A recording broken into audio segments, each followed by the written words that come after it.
கர்த்தருக்குள் அன்பான தேவ பிள்ளைகளே, ஆண்டவரும் இரட்சகருமாகிய இயேசுவின் நாமத்தில் உங்களுக்கு என் அன்பின் வாழ்த்துக்கள்.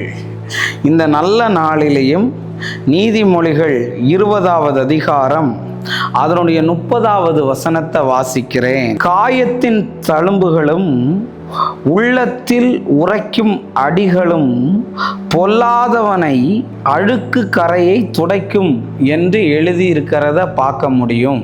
இன்னைக்கு நிறைய பேர் கரையை போக்குறதுக்காக நிறைய பவுடரை யூஸ் பண்ணுறாங்க.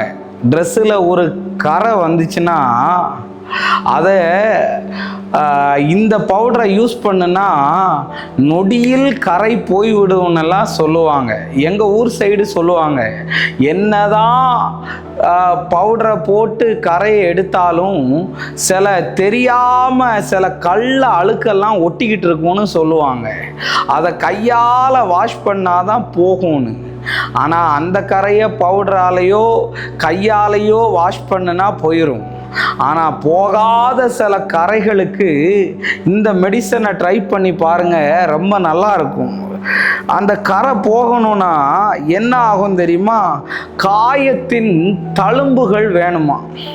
ஒரு பொல்லாதவனுக்கு அட்டி கொடுக்கும்போது காயம் மட்டும் இல்லை, அந்த காயத்தினுடைய தழும்புகள் இருக்கும்போது அவன் கரையெல்லாம் விலகி அவன் சுத்த மனுஷனாக மாறுவானா.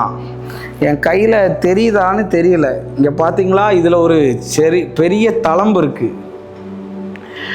ஏன்னா ஒரு 10th படிக்கும்போது கூட இருக்க அண்ணங்க எல்லாம் சேர்ந்து எங்கள் சர்ச்சில் உள்ள மூப்பனை சொட்டத்தலையான மைக்கில் 3 தடவை கூப்பிடு, உனக்கு நான் பிரியாணியெல்லாம் வாங்கி தரேன்னு உஸ்பேத்து விட்டுட்டாங்க. நமக்கு அப்போ தெரியலை.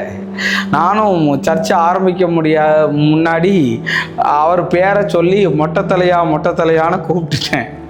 லாஸ்ட்டு என்ன ஆச்சுன்னு சொன்னால், மீட்டிங்கெல்லாம் முடிஞ்சு எங்கள் அப்பா என்னை வீட்டுக்கு கூட்டிகிட்டு போய் நல்ல பிரியாணி எல்லாம் தந்து சூப்பராக இருக்குது. அப்போ நான் நினச்சேன் நம்ம அப்பா மாதிரி நல்லவன் உலகத்துலேயே இல்லைன்னு. பார்த்தா ஒரு 4 மணி போல் வெயிலெல்லாம் சாஞ்சதுக்கப்புறம் மக்களே கையை நீட்டுன்னு சொன்னாங்க. நான் நினச்சேன் ஏதாவது தரதான் போகிறாருன்னு பார்த்தேன்னா, அந்த தீங்குழல் இருக்குல்ல, ஊதுவம்ல தீக்கி, அதை வச்சு பழுக்க வச்சுட்டார் கையை. இன்னைக்கு எவன் சொட்ட தலையான்னு கூப்பிட்டாலும் நான் கூப்பிட மாட்டேன். ஏன்னா இந்த தழும்பு தான் நமக்கு ஞாபகத்துக்கு வருது. இன்னைக்கு இந்த தழும்பை பார்க்கும்போதெல்லாம் பெரியவங்களாம் அப்படி கூப்பிடக்கூடாதுன்னு எனக்கு சொல்லித்தருது. அதனால் சில காயத்தின் தழும்புகள் நல்லது. இன்னொன்று இருக்குது, உள்ளத்தில் அடிக்கும் அடிகளும். அடிக்கிற அடி தப்பே செய்ய முடியாதபடி அடித்தோன்னா அது வலிக்க என்ன ஆகும் தெரியுமா? அந்த தழும்பு தெரிய பொல்லாதவனாக இருக்கிற ஒன்றை கூட அது நல்லதாக மாற்றிடும். பிரதர், அடி மேலே அடி வாங்குறேன் பிரதர், எங்கே போனாலும் எனக்கு அடி மேலே அடி தான் விழுதுன்னு சொல்கிறியா? நிறைய கரையில் இருக்க போல அதையெல்லாம் தேவன் மாற்றுகிறதற்காகத்தான் இதை அனுமதிச்சிருப்பார். அதனால் கவலைப்படாத. சில அடிகள் சில தழும்புகள் நல்லதுக்கு தான் நம்மளை நல்லவங்களா மாத்த. ஜெபம் பண்ணுவோமா?